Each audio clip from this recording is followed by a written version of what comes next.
Hey boy, you a man-child. Hey guys, it's John Paul here, your friendly Uber driver. I'm about to start an Uber shift. I'm gonna go until about, probably about 11, maybe midnight on this Friday evening or afternoon. But first, I'd really like to share with you a very special situation that I find myself in today, the day after I received the contract for a tiny home build. Today is the day that I'm going to sign the contract and transfer the deposits for the build of the house. This is a really exciting thing. I've actually already signed the contract, and here it is. I'm going to send it through to Grant from Designer Eco Homes right now. So what I'd like to do is to run you guys through the contract so that any of you guys who are thinking about having a tiny home built for you or building your own, that you have that little bit more information, I guess, from my experience so far. All right, so I signed a contract just now for a tiny home build of approximately 41,000 Australian dollars. Pretty cheap for a home, but for a eco home or a tiny home, maybe a little bit up there in the cost in relation to the fact that many people choose to build their own. And if they do build their own, they can build their own out of any kind of materials they want based on their budget or their philosophy. So if you want to build a home out of completely recycled and reclaimed materials, or as close as you can, then you can probably build a home for less than $10,000, which is less than a quarter of the amount that I've paid. Or if you want to use new materials, then again, you probably push that all the way up to about $20,000, maybe $25,000, and obviously save on things like labor costs. But you'll always incur some labor costs if you want certain things professionally done, because things like plumbing and things like electrical, you probably shouldn't be doing that yourself unless you really know how.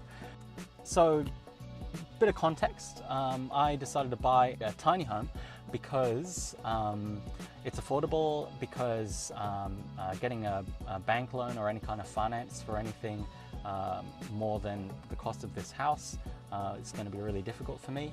And then also because I believe in the philosophy of living in a tiny home, living with less, living simply, and having less clutter in your life. And I love the idea of being able to be almost completely location independent, where I can move my eco home or tiny home to anywhere that I want based on where I am situated for work, or where I want to live at that point in time in my life. I also see the purchase of a tiny home as something that's part of a process of building home. This is a starting point. This is somewhere where I will live in myself as an unmarried person. But in the future, if and when I start a family, I may want to increase the size, in which case either purchasing another trailer-based tiny home might be applicable, or it might be applicable for me to build another tiny home side by side it. For example, a home that's based on a shipping container.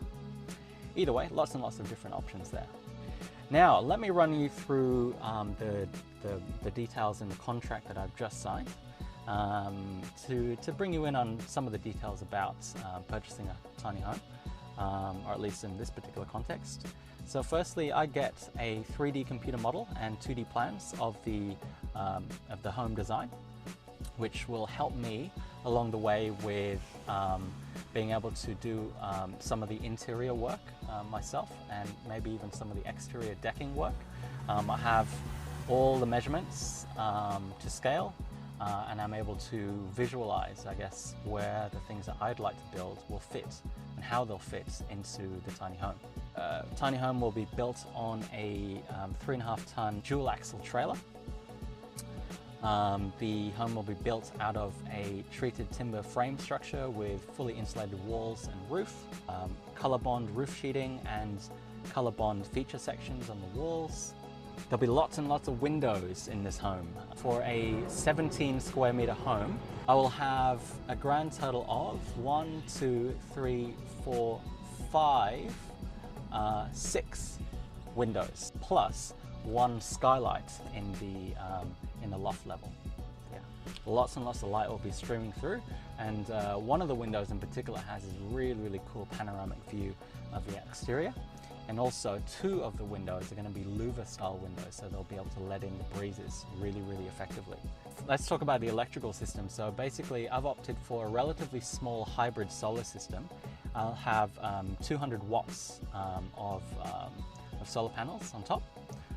So hopefully with the New South Wales, Sydney sunlight, we'll be able to get 4 or 5 hours of direct sun onto those panels, producing a maximum, but not likely maximum, of 200 watts.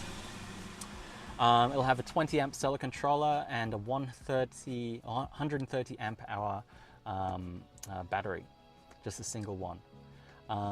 The tiny home will be ready for a plug-in style electrical, 240 volt electrical power. I can plug in the tiny home like a caravan into a caravan park or into a domestic home lead-in plug, or I can opt to get an external solar power unit which goes through an inverter and then gets plugged into the home through that. And that way I can,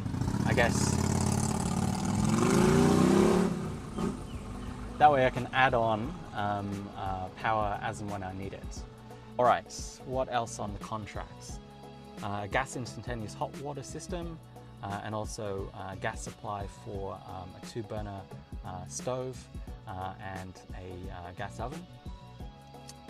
So I've obviously decided to use propane gas for particular things that I'm able to use propane gas for, instead of relying 100% on solar power or plug-in power for my energy needs. One thing though that I am definitely going with solar power for, or most likely, is refrigeration. So I've decided, instead of getting a standard, relatively inefficient household refrigerator, I'm going with camp-style refrigerators that operate on somewhere between 50 to 65 watts, depending on what I decide to purchase.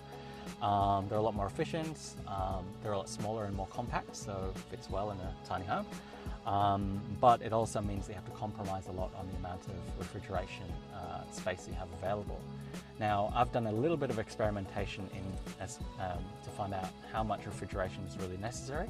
And as it turns out, in the household that I'm currently living in, we have way more refrigeration space than we really need. And considering that I'm only one person in that household, I need way less than that as well. Anyway, moving on, what else? That's pretty much it, really. That's what they're providing. That's what's being built for me. Now, what I'm doing is a lot of the interior build myself, including the flooring, including the cabinetry, including installing the appliances, any upgrades to the solar system I'll be doing myself or with professional help. External decking, did I mention, if I choose to go down that route? So I've got a lot of work ahead of me. Basically, the essentials, the basics are being built by Designer Eco Homes, and I'm doing the fit out of the interior to really tailor the tiny home towards what suits me. And what I'm planning on doing is living in the home for a good few weeks to get a feel as to where I'd like things to be, how I'd like to design the cabinetry and design how we use the space, where I position things like desks and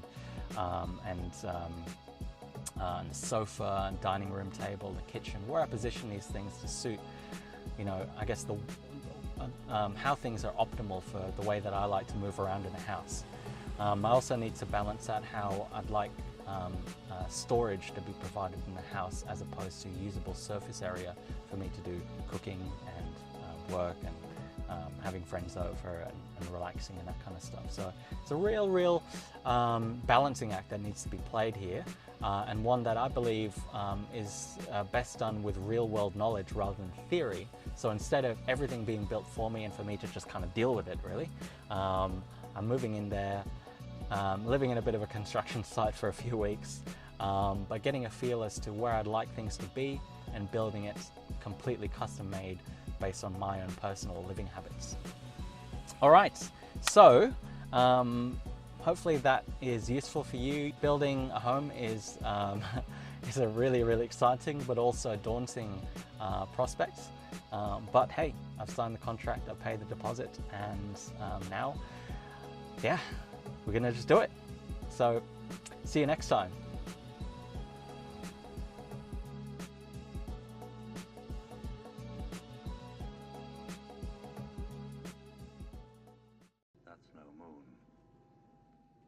space station.